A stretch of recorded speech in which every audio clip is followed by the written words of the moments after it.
Hello and welcome to the Superhero Show. I'm Chris, this is Dan, and this week we're going to be talking about Thor 3, or more specifically, what's it called, Dan?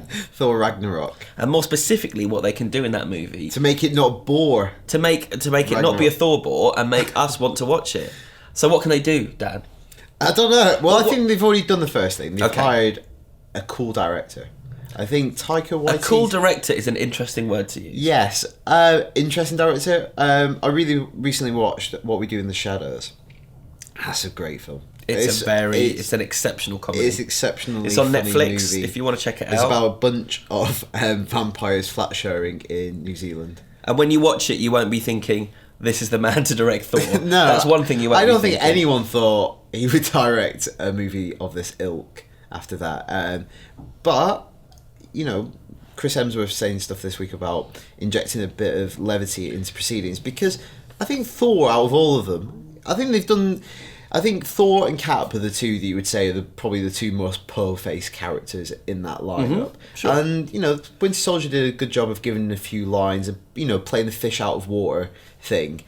Thor is still quite a serious character. Yeah, but I think they did do the fish out of water thing in with the, him in on the Earth. first one. Yeah, the first yeah. one. The second one put him more back in. Well, do you want to know those quotes from a little while back that Chris Hemsworth said? He said, "I think Thor 3 needs to be injected with that sort of smart wit and unexpected kind of humour, kind of what James Gunn came in and did with Guardians of the Galaxy.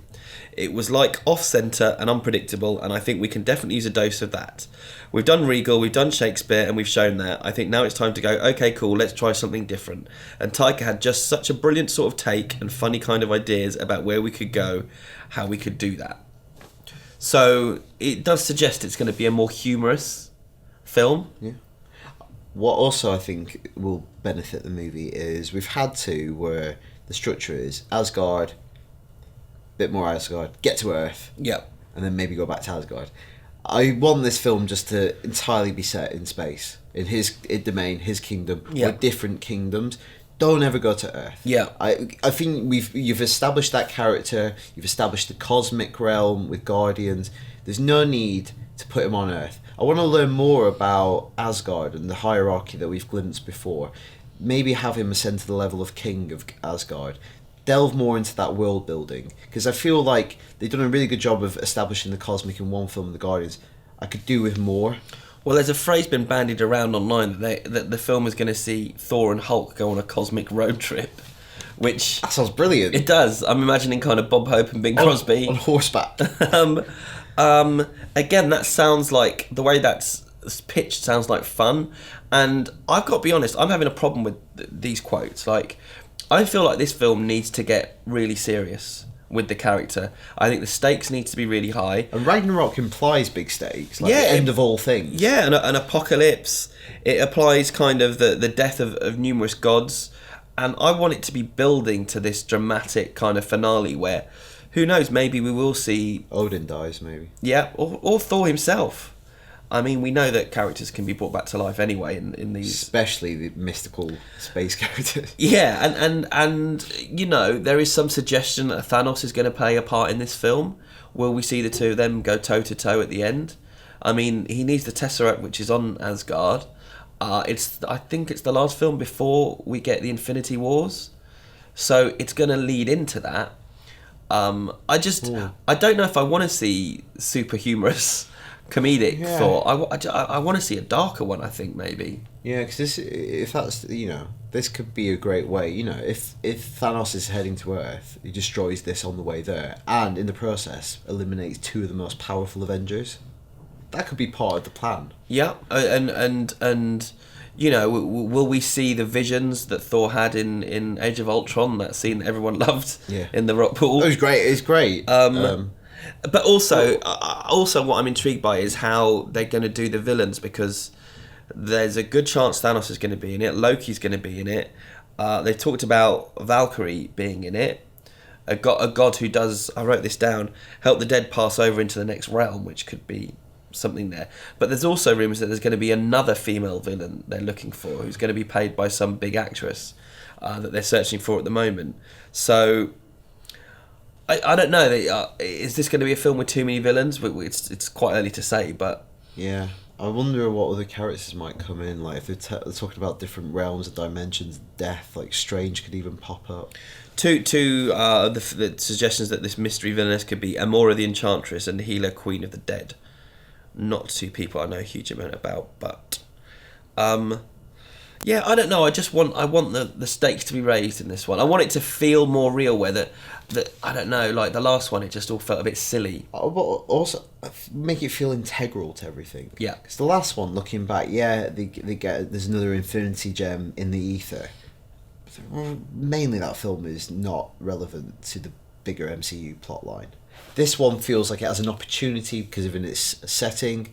When it comes out, the characters involved, it could be really pivotal. Yeah. And suddenly Thor 3 means a lot to the MCU. I hope they do that. In the same way that Winter Soldier focused on one character, but the events surrounding it turned everything in the MCU. This could do the same. Well, Feige has said that it's going to affect everything that comes after this specific film, so I hope he's true to that. And the other thing I was going to say is Ragnarok, the character itself, if that is in this film, that needs to be convincing. Yeah. Be a bit weird. That needs to be convincing, you know. Cosmic clone. I wonder if that's one of those moments where they'll do a freer adaptation. Yeah. Because again, that's just used. The term is loaded anyway with meaning. I know that it's been seized upon in comics because obviously, if you've got a term like that, it's a great name for a character. Yeah. So I hope maybe they just use in the older definition. So you don't want to see that character? I don't think so. I think there's too much going on anyway. I don't see what that adds. Yeah. Anyway. Right, that's Thor 3 done. We sorted it out. I hope you're watching, Kevin. Okay. First bit of feedback goes back to last week, which is a few weeks ago. We were discussing once Jackman steps down as Wolverine, who takes his place as the most prominent character in the X-Men universe on film. Michael Barrett has written in, do you think Fox might try and put one of their female heroes centre stage with Jean Grey, Storm and Psylocke in the Apocalypse next summer and countless other X-Men in canon? They have some of the strongest female characters in comic books. I think that's true, they definitely do. Lots of candidates, and they kind of did that to a degree with the new trilogy. You know, Jennifer Lawrence is pretty prominent in those movies. Yeah, I don't think she was necessarily going to be, but she certainly became the biggest star in the world. Yeah. Yeah, I think that could be... I think it'd be nice to see that happening. Yeah, I think you've got another suggestion as well. This is from Grant, who says, speaking of the suggestions that Gambit is being lined up to replace Wolverine as the focal point of the X-Men films, Gambit is probably the safest choice commercially as he has a strong fan base from the 90s animated series and is a fairly similar personality to Wolverine. I'm a Gambit fan, but my vote would be for Storm to move front and centre of the X-Men films. This should be an obvious choice for fans of the 70s and 80s Chris Claremont run of the comic. The films so far have portrayed her quite bland, quiet and submissive, but Storm's printed counterpart can be very forceful. It is not reluctant to speak her mind and has a temper. Yeah, that would be great, actually. So I guess a lot's going to be resting on the shoulders of this young actress that's playing the role. I wonder,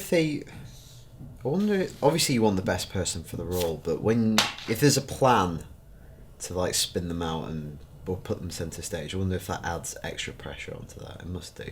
Like, you change your search, you must do. If you're lining them up. Or, like, similarly, you get them on set and they're just really impressing you. You go, oh, this can be a thing now. Well, surely they're just trying to find the right person for the role, and so that any one of them could step forward if that's what they choose to do with the character. Incredible powers as well. Like, really formidable character to explore. I mean, Halle Berry's a really good actress, but she just wasn't given anything to do, was she? A lot of standing around, putting the contacts in. Right, talk a bit more about TV plans. Sean from Cleveland, Ohio. How do you feel about Marvel branching out into live action adaptations of non-US based heroes? I had often thought of Marvel teaming up with the BBC for a show revolving around Captain Britain or Excalibur, with Betsy Braddock, aka Psylocke, being in the X-Men Age of Apocalypse. Do you think there is a chance her brother, Brian Braddock, aka Captain Britain, would be adapted in this way? Can I have a look at that? You've got my emails from Sean as well. Oh, okay. Sean, you've got a double header now. Yeah, what? Maybe get the Doctor Who guys to do something. I quite like that idea of the Beeb doing it. Like, well, this in the past, did they do a co-production with Fox on Doctor Who with the Paul McGann one? Paul McGann one. That was a co-production, and Fox maybe own the rights to it because it's an X-Men thing, and it's a Chris Claremont thing as well. I don't know, Do you Well, think the BBC would do it in a very good way? I don't see why not, because I think they've done a good job with Doctor Who, if you like that sort of thing. Obviously, they might not have the budgets, but then again, how much are these Netflix shows costing? Yeah, but they're like very not heavy on FX. I wonder if they're watching the Netflix stuff, because everyone wants in on the superhero action. I wonder if they're watching that and like planning their own. Good idea, Sean. And you've written in again, it would seem. This is from Sean, who says, I was thinking about what Netflix shows I would like Marvel to do if they were to do a Netflix Phase 2 post-Defenders. I know there's been a lot of talk about franchises that fit a similar tone as the likes of Daredevil and Jessica Jones, such as Punisher, Ghost Rider, Blade, Moon Knight, etc. I have an idea that I think would let them do something that is very different from what is planned with Netflix. I'm a big fan of Nova. Since Marvel doesn't seem too keen on doing a Nova movie since it was not announced in their very large Phase 3 slate, do you think a Nova Netflix series would be a possibility? I think that creating a Nova series would be a way to flesh out their cosmic universe and spend time with lesser known alien races from the comics that the movies didn't have time for. Aliens cost money though. Aliens in space. That's money, that's loot. But in essence, I think it's a very cool idea. You know, the way they pitched these 4 shows was like, we're going to set them in New York and flesh out the street level heroes. Next phase, I think if you can fill in little spaces around your universe, it suddenly makes it all feel very much fleshed out. Yeah. And it's not like they can't do space on TV. Yeah. Star Trek, Firefly, Lost in Space. Yeah, and I quite like the idea of Nova, like the Nova Corps. Yeah. It could be pretty procedural. And Yeah. I quite like that. You know, some of the elements of Daredevil and Jessica Jones, as much as I like them, we talk about this in the office today. When I first heard Daredevil was being made, I thought it would be more procedural in a way. There would be episodes where he's literally just solving a case. A courtroom drama. Yeah, I thought that's really what the show would be week to week, and sometimes people would not be punished, so they'd be punished outside of court through Daredevil. But that never really materialised, and same with Jessica Jones, though, it's going to be more detective work. I think something like Nova, maybe on a different network, that would be pretty cool. Space Cop. Yep. Space Cop, just sell it on that. Space Cop. Yeah. Make it happen. Yeah. Cool, that is it for this week. Thanks for watching as ever. If you want to write in, the address is superheroShow@ign.com.